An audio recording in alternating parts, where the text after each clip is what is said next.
This is OwlUp, where learning happens in minutes, not hours. For a deeper journey, explore all our courses at owlup.co. Now, let's dive in. Right now, your phone probably knows more about your money than you do. One tap shows last night's takeout, another pings you about a late fee. Here's the twist. The same tech that tempts you to overspend can quietly steer you toward your first real financial safety net. Your phone isn't just a mirror of what you already did with your money.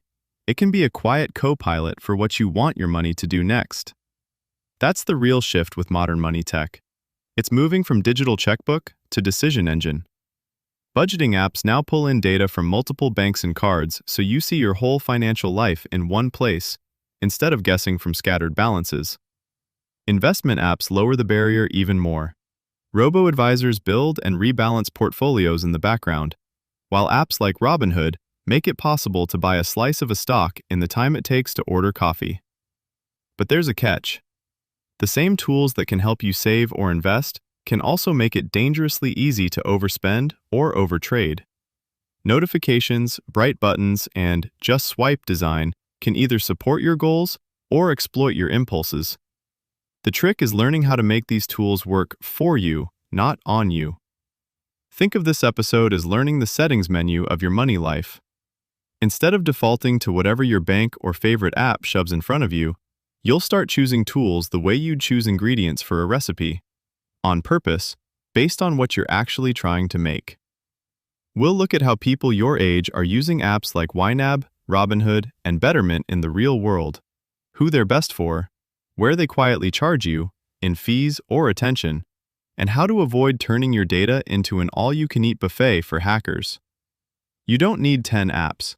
You need a tiny, intentional stack that fits the way you live and get paid. Start by deciding what you actually want the tech to do for you. Not be better with money, but something concrete like stop overdrafting, pay off this card, or invest $50 a month without thinking about it. The clearer the job, the easier it is to see whether an app is helping or just throwing graphs at you. For day-to-day cash flow, you're choosing between look-back tools and look-ahead tools. Apps in the Mint tradition mainly categorize where your money went. Tools like YNAB push you to assign every incoming dollar a job before you spend it. If your paycheck timing is messy, gig work, tips, multiple part-time jobs, look-ahead tools tend to be more useful because they adapt as soon as money lands. Next, decide how much friction you want. Zero-tap payments and instant investing sound great, but a tiny bit of speed bump can protect you from yourself. For example, turning off one-swipe trades in a brokerage app, requiring a passcode or Face ID before confirming large transfers, keeping your long-term investments at a different company than your daily spending. On the investing side, match the tool to your attention span. A robo-advisor like Betterment or Acorns suits set it and mostly forget it. A brokerage like Robinhood or Public suits I want to pick things myself, but also demands emotional control when markets swing. You don't need thousands to start. Fractional share platforms let you experiment with small amounts while you're still learning. Now, the unglamorous part: security. Any app that can move money or see all your accounts is a prime target. At minimum, you want multi-factor authentication. Text codes are okay. App-based or hardware keys are better. Alerts for logins from new devices. The ability to remotely log out of all sessions if your phone disappears. Treat new connections. Link your bank to get cash back. Sync all your accounts for insights, like handing out spare keys. If an app doesn't clearly state how it stores data and what happens if there's a breach, skip it. With the average US data breach cost in the millions, any company handling your information should take this seriously and be transparent about it. Finally, remember you can change your stack as your life changes. The tool that helps in college might be different when you land a full-time job or start freelancing. What matters is that your tech reflects your priorities, not the other way around.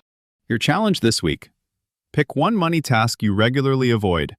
Checking your balance, moving money to savings, or looking at past spending, and test a single app or feature that makes that task easier or more automatic. At the end of the week, keep only what genuinely lowered your stress or saved you time, and delete anything that just added noise. Think about the different jobs your tools can do. Then match an app to each job instead of hoping one dashboard magically fixes everything. For example, one person might use their bank's basic app purely as a cash register, only to see what's cleared and what's pending. Then they add a separate tool just for goals, a no-fee savings app that lets them nickname buckets like emergency, next move, or side hustle fund, and set automatic transfers the day after each payday hits. Another layer might handle investing.